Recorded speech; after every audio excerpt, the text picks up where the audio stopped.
I love my keyboard, but it's way too big and the mouse is uncomfortable to reach. Good news is I don't need all of it, so I can cut it short. But then, how can I still use it as a normal keyboard? I have a trick for that. But before we get there, I need a backup. K860s are quite expensive though, so maybe I used one? I found a good sacrificial keyboard on eBay with only some keys not working, mainly in the area I don't want anyway. The keyboard seems a bit dirty but generally okay, and comes with a receiver and batteries included. However, as you can see, the test results are not great. We have many failing keys, so we'll need to address that.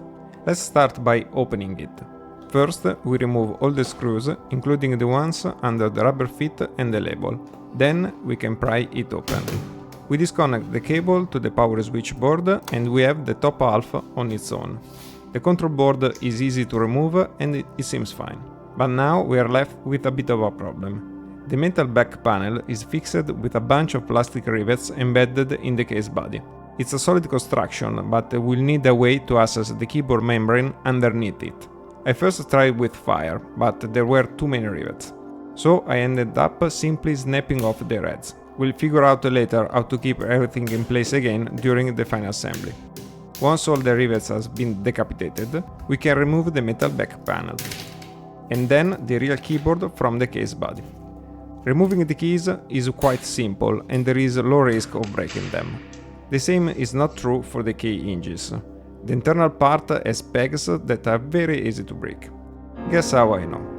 Eventually I figured out how to avoid that, and likely I won't need all of them for the final keyboard. With all the hinges removed, we can separate the flexible membrane from the hinge support plates. Looking at the membrane, it's clear there are several problematic areas where the traces are damaged. You can see the trace color is different where the material has deteriorated. To restore those, we use conductive paint, like this one. Let's separate the two layers and fix the lower one on a clean surface, where it's easy to inspect the traces. Once we find a problematic spot, we rub away the damaged material and clean it with isopropyl alcohol. Then we can apply the paint to restore the track.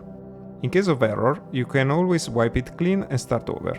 You can also push the paint into the right position to avoid shorting nearby tracks.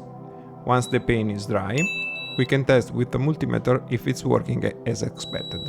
If not, simply apply the paint again to make it thicker. For the bridges, you can use a bit of tape and then lay the paint on top of it. I use the Kapton tape because it's easy to see where it has been placed. Once the traces have been fixed, we can test the keyboard just by connecting the electronics back and pressing the rubber domes. And with that, most of the dead keys are live again. Which means now we can move to the crazy bit, cutting the keyboard. The plastic case is easy, 1 minute with a hand saw. We need to do the same for the thick metal plate. We cannot, however, cut the keys membrane because some traces look back to the main section. Let's start by assembling the keyboard back together. We'll see later how to fix that. Putting together the key hinges without breaking them is not too difficult. There are only a bunch of them. But once done, we can fix them in the correct position. Next stop, the keycaps. First we clean them, much easier now than later. Then, to make placement easier, we lay them out in order. All fine and dandy until an extra 9 key showed up, which was a bit confusing until I realized I was also missing a 6. We now put the keyboard back in the case, and before placing back the metal plate, we bend it a little. When squished between the case body halves, it will apply good uniform pressure to all keys. We connect back the electronics and we can finally close the main body.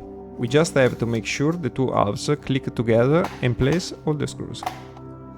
The final result is not bad, we just have the extra membrane to take care of. The easier solution is to wrap it under the keyboard, so we can use the wrist rest also for the mouse. I use a trackball so I don't have to move it around. The problem is some keys under the keyboard are pressed. Removing the rubber domes is not enough, because the key is triggered just with pressure. A good solution is to use Kapton tape to ensure the button can no longer work. So we snap off all the rubber domes, apply Kapton tape and fix the leftover membrane under the keyboard. We just need some finishing touches like restoring the back of the wrist rest, should not have cut that, and fixing the open case edge with some hot glue, and there we are. We now have a great keyboard that's just missing some basic features like the navigation keys. Luckily, we can take them back using this little device. It's called Clakey and I've made it just for this scenario. It lets you define custom layouts, remap keys and much more. You can use software for that, but I want to be able to use my shortened keyboard like a regular programmable one. Using the configuration software, we can set up a layer enabled by holding the spacebar to map navigation buttons on the right and home position. We can do the same for the numpad by defining another layer triggered by holding caps lock. For some reason the keyboard function key is not working, but we can simply map the number row as F functions on the same layer. And while we are here, why not add some goodies like a tap hold feature for the shift buttons to speed up code writing, or given that we can pair the mouse to the same Logitech receiver, some mixed actions like holding the space bar makes the mouse wheel change the volume, or map the additional mouse keys without having to rely on proprietary software. I've been using this new keyboard for a while. I might improve the aesthetic in the future, but for now I'm pretty happy with it. Let me know what you think in the comments. You can find out more about Clakey in the video description. See ya!